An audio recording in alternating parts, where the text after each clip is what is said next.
हम सभी जानते हैं कि व्यक्ति का मन बहुत चंचल होता है। यही कारण है कि मन अशांत रहता है और कई तरह के सवालों का जन्म भी अशांत मन के कारण ही होता है। यदि आप जीवन में शांति चाहते हैं तो इसके लिए जरूरी है मन को शांत करना। लेकिन मन को शांत कैसे किया जाए?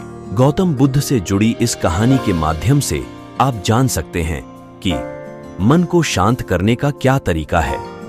इसमें भगवान गौतम बुद्ध द्वारा मन को शांत करने के आयामों के बारे में बताया गया है। जानते हैं इस कहानी के बारे में जिससे आपका जीवन बदल जाएगा। एक बार एक लड़का गौतम बुद्ध के पास जाकर कहता है, मेरे जीवन में बहुत अशांति है, कृपा करके आप मेरा मार्गदर्शन कीजिए जिससे कि मैं इस अशांति से छुटकारा पा सकूं। गौतम बुद्ध लड़के से जीवन की अशांति का कारण पूछते हैं। लड़का उत्तर देता है, अत्यधिक विचारों के कारण मेरे भीतर बहुत सारे विचार आते हैं जिससे मेरा मन अशांत रहता है। बुद्ध मुस्कुराते हुए कहते हैं, ऊपर आकाश की ओर देखो और बताओ कि तुम्हें सूर्य दिख रहा है। लड़का ऊपर देखता है और कहता है, धूप दिख रहा है। बुद्ध उससे पूछते हैं कि अगर तुम लगातार धूप में खड़े रहोगे तब क्या होगा? वह कहता है, मुझे अत्यधिक गर्मी लगेगी और शरीर में बेचैनी होगी। बुद्ध लड़के से कहते हैं कि अगर धूप में खड़े रहने से तुम्हें गर्मी लगती है तो इसमें दोष किसका है, सूर्य के ताप का या तुम्हारा? लड़का कुछ सोचने के बाद कहता है, इसका जवाब आप भी बताइए। बुद्ध कहते हैं, सूर्य का काम है ताप देना और ताप का काम है गर्मी लगना। ऐसे में तो दोष तुम्हारा ही है कि तुम धूप में जाकर खड़े हुए जिससे कि तुम्हें गर्मी लगी। तुम्हें अगर शीतलता चाहिए तो तुम्हें छांव में रहना होगा। ठीक इसी तरह चंचल मन का भी स्वभाव होता है विचारों और भावनाओं को जागृत करना। विचार क्षण भर के लिए होते हैं, लेकिन विचार से पैदा हुई भावनाएं देर तक टिकी रहती हैं। लेकिन यह तुम्हें निर्णय लेना है कि तुम्हें विचार और भावनाओं के साथ चलना है या अलग दिशा बनानी है।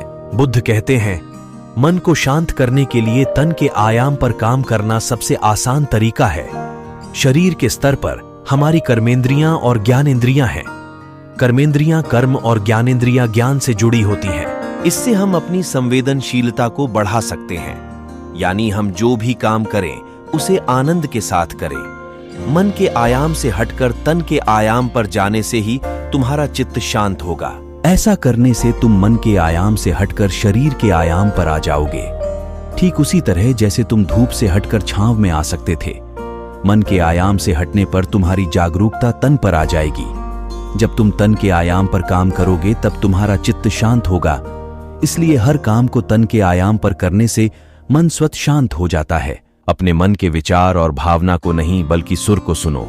लड़का बुद्ध से कहता है, अपने भीतर के सुर को कैसे सुने? बुद्ध कहते हैं, किसी शांत स्थान पर रहकर जहां शांति हो तब अपनी आंखें बंद करो और मन के भीतर चल रहे शोर से हटकर भीतर के सुर को सुनने की कोशिश करो। सुर निरंतर चलता रहता है, लेकिन बाहर के शोर के कारण तुम अपने मन के भीतर चल रहे सुर को नहीं सुन पाते हो। जब तुम अपने दोनों कानों को अपने हाथों से बंद कर दोगे तभी मन के सुर को सुन पाओगे। इस तरह तुम मन की अशांति से दूर हो जाओगे और तुम्हारा मन शांत हो जाएगा। वीडियो पसंद आए तो एक लाइक करें और चैनल में नए हैं तो चैनल को सब्सक्राइब करें।